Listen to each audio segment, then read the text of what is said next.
खुद की द्वारिका बनानी है तो जीती हुई मथुरा छोड़नी पड़ती है। घर की सुख सुविधाओं में रहकर आप कृष्ण नहीं बन सकते हैं। मेरा कहने का मतलब ये है कि आप अगर दुनिया से हटकर कुछ काम कर रहे हैं तो आपको हर जगह सुनना ही पड़ेगा। जैसे कि मान लीजिए आप ब्लॉगिंग का काम कर रहे हैं, आपके कोई भी रिलेटिव इसमें मतलब शामिल नहीं है, कोई भी ये काम नहीं कर रहा है, तो आपको हर क्षेत्र में जब भी आप दुनिया से हट के काम करोगे ना, तो आपको सुनना तो पड़ेगा ही पड़ेगा।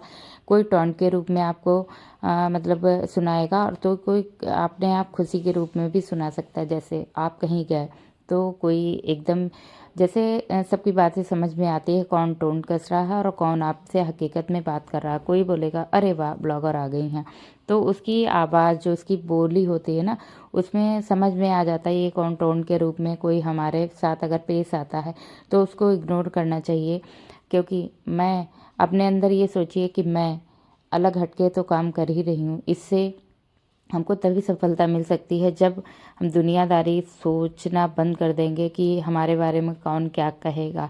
क्योंकि अपनी मर्यादा में रह के हम लोग अपना काम कर रहे हैं। सोशल मीडिया भी बहुत तरीके के लोग मतलब काम करते हैं, जो है मर्यादा पूर्वक नहीं करते हैं। तो लेकिन ये सोचिए कि मैं मर्यादा पूर्वक काम कर रही हूँ, अपना काम कर रही हूँ, अपना कर्म कर रही हूँ। तो बहुत लोग हैं, मेरे पास एक दो कमेंट भी आए हैं कि मतलब बहुत ही मैं टूट चुकी हूँ, मैं जो है अब मेरी इच्छा नहीं होती, वॉच टाइम नहीं बढ़ रहा है, व्यूज़ नहीं बढ़ रहा है, लाइक कमेंट नहीं आते। तो आप अपना कर्म करते रहिए, क्योंकि दुनिया से हट के जब आप कुछ काम करोगे ना, उसमें समय लगता है। ये 2 लाइनों में मैंने बस यही कहने की कोशिश की है। हर सुख सुविधा नहीं मिलेगी आपको, हर लोग अच्छा नहीं कहेंगे। अगर ब्लॉगिंग कर रहे हो तो अपने अंदर अच्छा सीखो कि मैं अच्छा काम कर रही हूँ, ठीक है। किसी के बातों को माइंड मत करिए।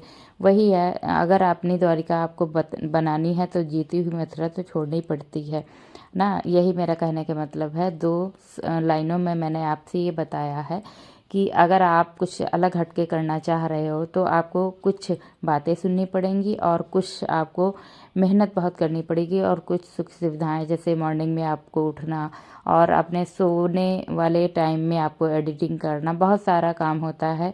जब आप ब्लॉगिंग करते हो या मतलब कुछ भी सोशल मीडिया प्लेटफॉर्म पे कोई वर्क करते हो तो 3 से 4 घंटा एडिटिंग में जाता है। तो वो सोने वाला समय होता है, या आपने सेल्फ केयर कर रहे हो, भी बहुत सारे ऐसी चीज़ें होती जिसमें कभी कभी मन में ये आता मैं 3 घंटे से ये काम कर रही हूँ, इतने में तो मैं और कुछ कर लेती। तो यही मानिए वो एक सुख सुविधा है जो आप सोच रही हो, उसको छोड़ के आपको आगे अपने लिए कुछ ना कुछ करना है। इसीलिए मैं कह रही हूँ अपना कर्म करते रहिए, फल की इच्छा ईश्वर पे छोड़ दीजिए, ईश्वर हमेशा अच्छा ही करता है।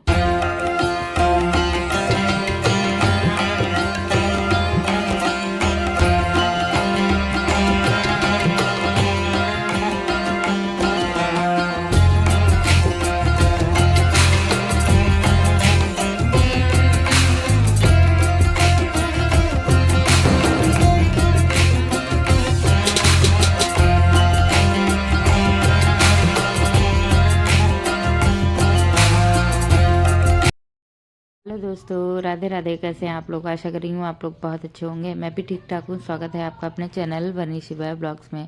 आज कल मौसम इतना धुंध वाला है, धूप तो बिल्कुल नहीं निकल रही मेरे इधर। करीब 2 दिन से बिल्कुल भी सूरज भगवान ने दर्शन नहीं दिए हैं। तो इस समय सबसे ज़्यादा दिक्कत होती है लॉन्ड्री मीन्स कपड़े की। सबसे ज़्यादा सुखाना है उनको, कैसे मतलब कहाँ डालना है, क्योंकि देखिए डेली पहनने हैं, डेली गंदे तो होते ही हैं कपड़े, तो उनको मतलब धुलना तो होता ही है। इस वजह से मैं ये सोच रही थी कि किस तरीके से कपड़े जो है फैलाया जाए। सबसे ज़्यादा अरेंज करना मुश्किल होता है बारिश और सर्दी में कपड़ों को। तो इधर जो है मैं ट्रिप पे जब गई थी वो वाले भी कपड़े थोड़े बहुत सूखे थे और थोड़े नहीं सूखे थे, वो सारे ही डाल दिए मैंने। वुलन वाले तो बिल्कुल 3 दिन से कपड़े सूख ही नहीं रहे, बिल्कुल ऐसे ही हैं। तो वही है, उनको जो है ऐसे ही फैला दिया। मैंने सोचा पानी इनका निचुड़ जाएगा, फिर नीचे स्टैंड पे डाल दूँगी और रात के टाइम में हल्का हल्का फ़ैन चलाऊँगी ताकि हल्के हल्के कपड़े जो है सूख जाए। मेरे पास वॉशिंग मशीन नहीं है जो मैं ड्रायर से ड्राई करूँ उसको और तो कपड़े थोड़ा सा सूख जाएँ। लेकिन जो है जैसा भी है वैसा मैनेज कर लेती हूँ। हम गृहिणियों को तो ये काम ही होता है कि किस तरीके से गृहस्थी को मैनेज करना है। जो चीज़ें होती हैं उनमें भी और नहीं होती है उसको भी किस तरीके से मैनेज करना है, ये हम लोगों को ही कला पता होती है। जैसे मशीन नहीं है तो उसको पता है हम लोगों को किस तरीके से कपड़ों को सुखाना है। तो आज के ब्लॉग की शुरुआत शाम के टाइम से हो रही। मॉर्निंग में मैंने जो है थोड़ा सा खाना वगैरह बनाया था, पूड़ी सब्जी, क्योंकि आज मुझे जाना था थोड़ा बाहर, लेकिन वो कैंसिल हो गया। आज फॉग इतना ज़्यादा हो रहा है, जहाँ मुझे जाना था वहाँ पे मतलब एक ट्रेजेडी हो गई थी, तो फिर मेरा जाना कैंसिल हो गया। एज ए कंडोलेंस वहाँ पे हो गई थी, ये मानिए। तो मैं फिर नहीं गई थी वहाँ पे। तो उसके बाद मैंने जो है खाना वाना तो मैंने बना ही दिया था। किचन मैंने ऐसे ही साफ़ किया था, बहुत ज़्यादा प्रेजेंटेबल वाला लुक नहीं था, लेकिन ये था कि मैं वापस आऊँगी तो ये रहेगा कि हाँ ज़्यादा फैलावा नहीं है किचन में, तो माइंड थोड़ा जो है डिस्टर्ब नहीं होगा। तो इधर सारी चीज़ें ऐसी वैसी पड़ी हुई थी, तो मैंने सोचा कि अब जाना तो कैंसिल है, तो ये मैं कामों में लग गई थी। बच्चे हैं घर पे और जो है घर परिवार जब होता है थोड़ा फैला हुआ तो फैलता है हर किसी के घर पे।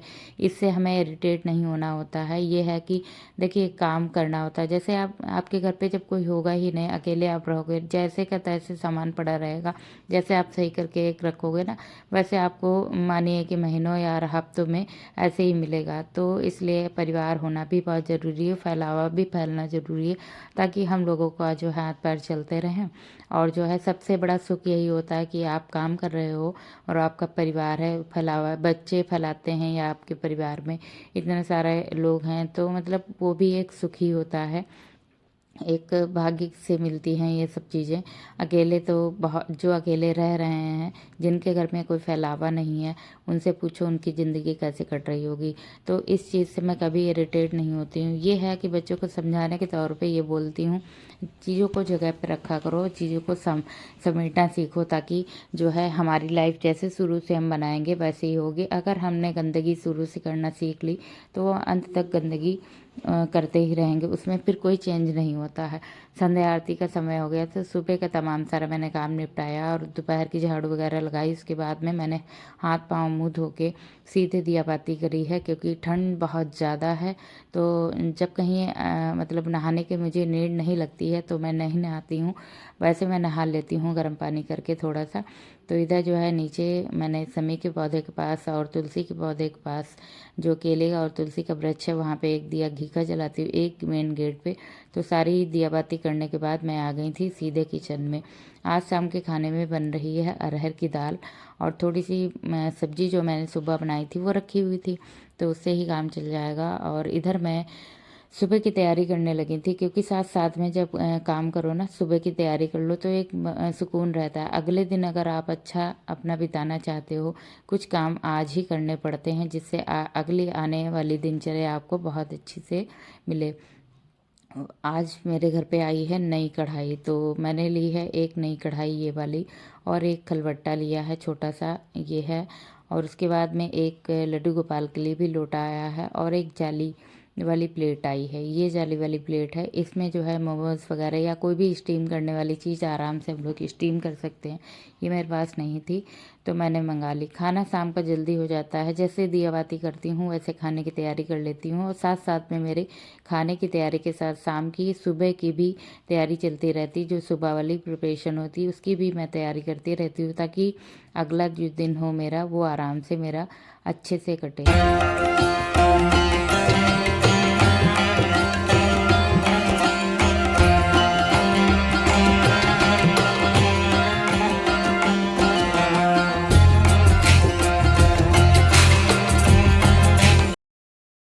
समय किसी के लिए नहीं रुकता है, ये जिसने समझ लिया उसकी लाइफ बहुत ही अच्छी गुजरेगी।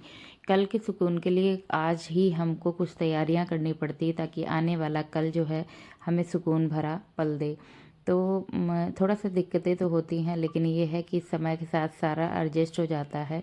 तो इधर जो है मैंने कढ़ाई में जो स्टिकर लगा हुआ था उसको हल्की सी गर्म करके कढ़ाई तुरंत ही छूट गया, बहुत जल्दी, वैसे इतनी जल्दी नहीं छूटता है।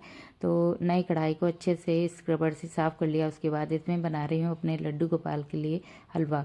तो इतने टाइम सबसे उनको हलवे का भोग लगाऊंगी और जो है दूध 1 गिलास दे दूंगी, गुनगुना गरम गरम हलवा, 2 चीज़ें उनके लिए हो जाएंगी।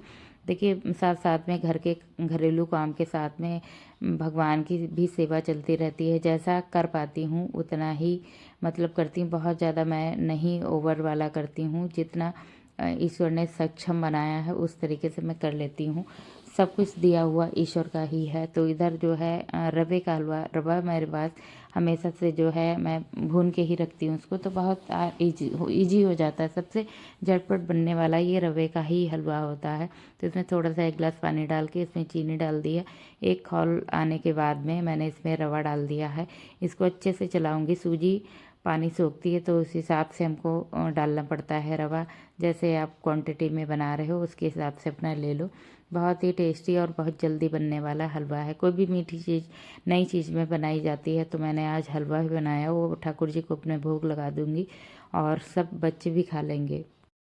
जैसे कल की तैयारी करनी है मुझे, कुछ सुबह में लंच वगैरह बनाना होता है ना, तो बहुत जल्दी होता है। आजकल सर्दियों का दिन है, बहुत जल्दी समय चला जाता, पता भी नहीं चलता। दिन बहुत छोटा है, काम करते ही करते वक्त निकल जाता है, इतना पता भी नहीं चलता कितने टाइम हो गया है। तो इसलिए मैं कोशिश मेरी ये रहती है कि अगले दिन जो भी मैं खाना बनाऊँ या लंच बनाऊँ उसकी तैयारी पहले ही कर लूँ, 1 दिन पहले। तो उससे मेरी लाइफ जो है बहुत ईजी हो जाती है। और कितना भी कोशिश करती हूँ, 10 से 15 मिनट आप दे दो ना, तो अपनी ही लाइफ को सुकून भरा बना सकते हो। इसलिए आप मैं कोशिश करके 1 दिन पहले ही सारी तैयारियां करके रख लो तो ज़्यादा बेहतर होता है। इधर मैंने शाम की रोटियां बनाने की तैयारी कर ली। बच्चे की डिमांड थी मुझे मोटी रोटी खानी है पहले, तो मैंने सोचा चलो उनके लिए रोटी मोटी बना देती हूँ। तो इधर मैंने थोड़ी सी हल्की सी पतली रोटी ही बनाई थी, खरी खरी, भैया को दे दूँगी। और साथ में दाल को फ्राई नहीं किया, सिंपल सी दाल है, वो अपने आप अपनी थाली लगा रहे हैं। पहले तो बोले थे कि मोटी रोटी खानी है, तो मैंने चलो ठीक है जैसे खानी। फिर मैंने एक हस्बैंड जी के लिए पूरी रोटी बनाई, हरी धनिया आंवला चटनी की, और जो है मतलब हरी चटनी थी। और इधर अंश ने अपनी प्लेट अपने आप लगाई है, प्याज वगैरह कट करके सलाद। उसके बाद मैं लग गई थी अगले दिन लंच की तैयारी में। तो इधर टिफ़िन भी बनेगा, यही मेरा लंच भी हो जाएगा और ये भैया के टिफ़िन में भी चली जाएगी। तो पालक मैंने बॉयल करके उसको पीस के रख लिया है, उसके बनेंगे पराठे और साथ में बनेगी ग्रेवी वाली आलू गोभी की सब्ज़ी, बहुत ही बेहतरीन बनती है। और कल मैं लोहे की कढ़ाई में सब्ज़ी बनाने वाली हूँ।